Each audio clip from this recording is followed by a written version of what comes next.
I think the peace talks still have life in them. The Obama administration continues to work very hard to see whether or not a formula can be found to bridge this issue of settlements. The Arab League has given the Palestinians a little bit of leeway to play with it, and we see in the last couple of days Netanyahu has made some of his own proposals. So I think there's still an interest in seeing the talks resume, but it's going to be quite a challenge to overcome the settlements question.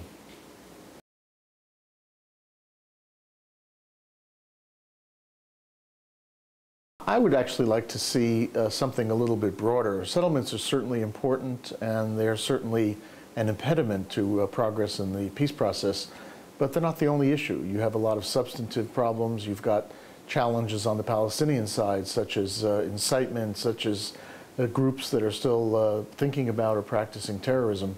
So I think you need a more integrated strategy in which there's a focus both on the substance of what's being negotiated and the behavioral issues which have proved so challenging until now.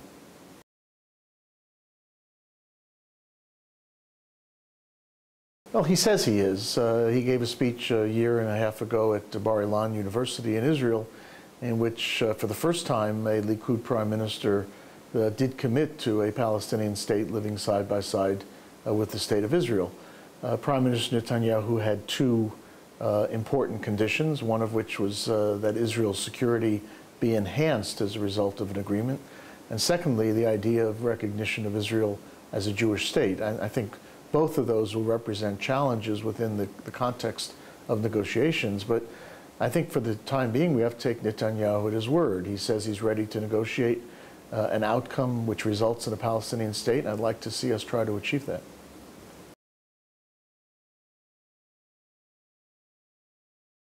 I think the United States, after 60 some odd years of this conflict, ought to express its view on how it might end with respect to borders, with respect to Jerusalem, with respect to settlements, with respect to security. And this would be the U.S. view, not to be imposed on the parties, but certainly important to each of them.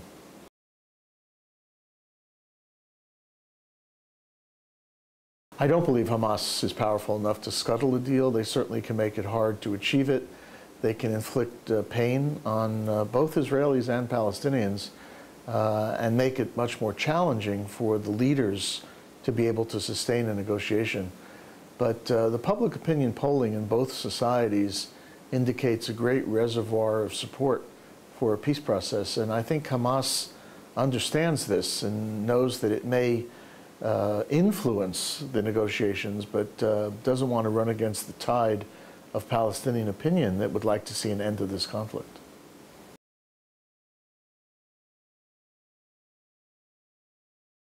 Well, you know, every peace process is important both within itself, but also in the context where the parties live. Israel has secured peace treaties with two of its neighbors, with Egypt and with Jordan.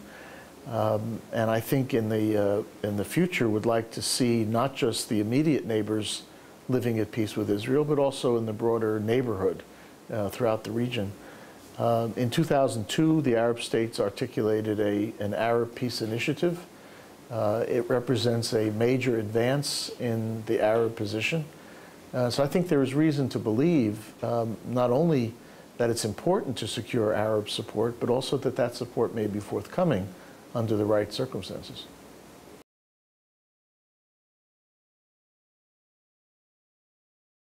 You know, quite apart from the peace process, the United States and Israel are good friends. We've had a very long-standing relationship. The consensus view in American politics is to be supportive of Israel, and President Obama lives within that consensus.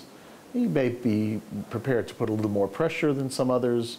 Maybe he's to the left of center, others may be to the right of center, but he is definitely part of what I would call the Washington consensus.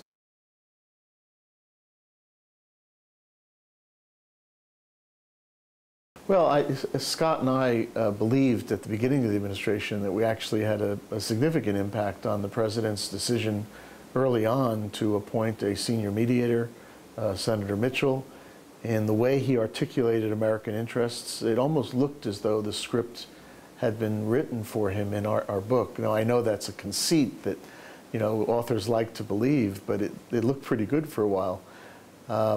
I think, though, both Scott and I have been a little bit disappointed that the United States kind of veered off track in an over-concentration on settlements, whereas it might have had a broader strategy in which settlements and other behavioral issues would have played a role, but would not have been the all-consuming factor that they have become.